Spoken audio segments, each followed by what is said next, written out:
Welcome back to ARMEDFORAGER. We're in one of my favorite spots in Oregon. This is Bryce Creek Trailhead. It's in the Umpqua National Forest. This is one of the best places to find some edible plants, probably in the whole US. I was just walking by and I did find some ginger.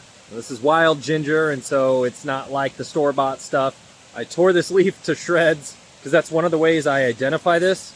I tear it, cause it some damage and trauma, and then you can smell it, and you can definitely smell that sweet ginger type of smell.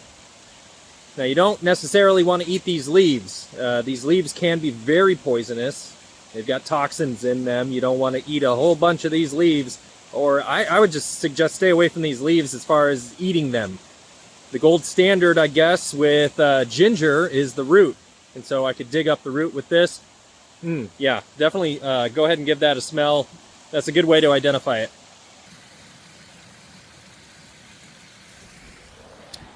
The other thing I found was this oxalis, or I guess better known as wood sorrel. People confuse this with clover. People think that this is clover. It is not.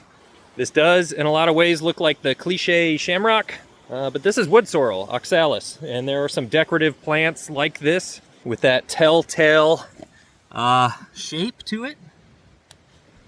So here's another one. This is the, I guess, kind of the tail end of winter in Oregon. It's still winter, and these are growing. I just found these too. I will go ahead and eat one of these. They're very sweet. To me, it tastes, a lot of people say they taste like citrus.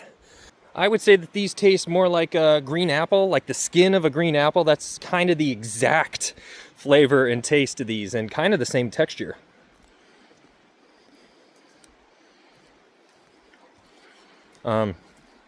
They're not so great in the winter.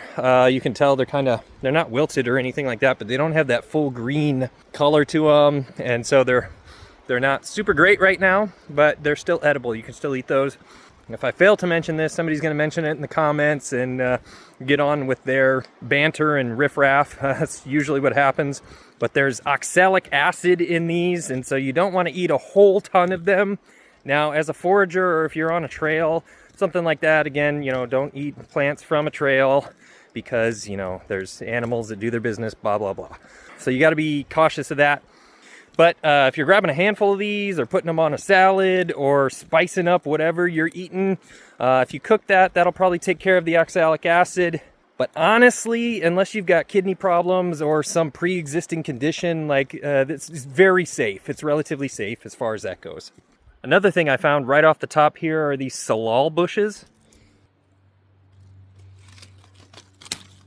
The berries are fantastic, but a little unknown secret to a lot of people is that you can eat these leaves as well.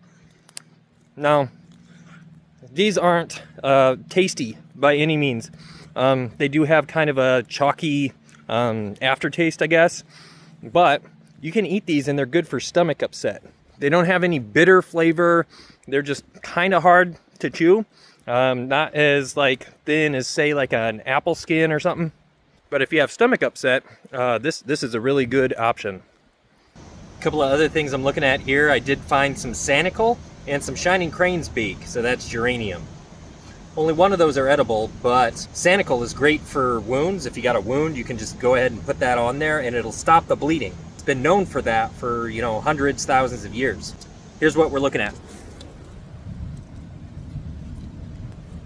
So this one here, this is the sanicle, and it's kind of easy to tell what this is if you know what you're looking for.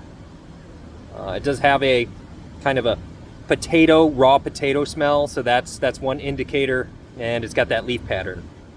For a survivalist, this is great stuff in case you find yourself in some sticky situations. And the other one right next to it, that's the geranium.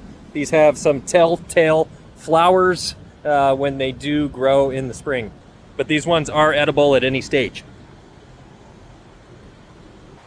Here's a really good one. I love this one, Clatonia siberica. So Siberian candy flower. It's really just miner's lettuce. All right, so here's what it looks like without the flower. It does have a telltale flower again in the spring. You'll be able to notice those. I try not to eat these too close to the trail, ever, because of, the risks involved with that, human and animal trail activities, you know, when you're not close to a bathroom. But nobody's parked here and nobody has been out here for a while. Still doesn't mean I'm very excited about eating this, but just for the sake of, you know, everybody interested. This stuff is amazing, and you can eat a ton of this. It's full of liquid, so you get your water content from these. Great for fiber and vitamin C. This stuff is awesome. Another kind of little known secret, and people usually stay away from this one because it can cause diarrhea and for some people, some pretty severe stomach upset. The same could be said about its berries or its fruit. If the fruit is green or unripe, brambles. So, you know, those blackberries. So this is the native blackberry here, and we can tell because it's like a creeping type of plant. Those leaves of 3. Don't worry, this looks nothing like poison oak or poison ivy. And if you think it does, do your research. But you can eat these leaves, but again, there's a caution there. If you're in a survival situation and you don't know whether or not you get diarrhea or stomach upset from this, stay away from this because this could make things much worse. I have eaten this before and it doesn't really affect me very much. So the leaves can be eaten from this, not just the berries. I guess some honorable mentions would be the large leaf avon and some wild strawberry. I did see both. You can eat both, and you know, the whole plant, as far as the leaves and the berries, I guess, are concerned, and the flowers. Last on the list, last but not least, is the Oregon grape.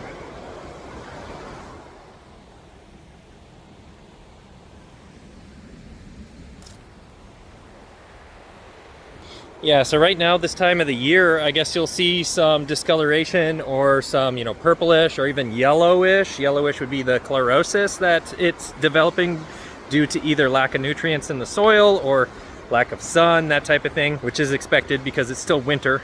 And I don't know a ton of uses, I guess, for like the plant itself, like as far as edibility, I guess. But the berries are edible. You can eat a ton of those berries. Berries are great. Just got to know what you're looking for.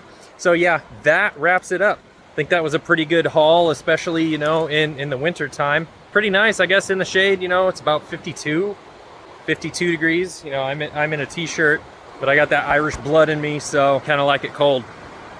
But you know the drill: prepare, adapt, discover.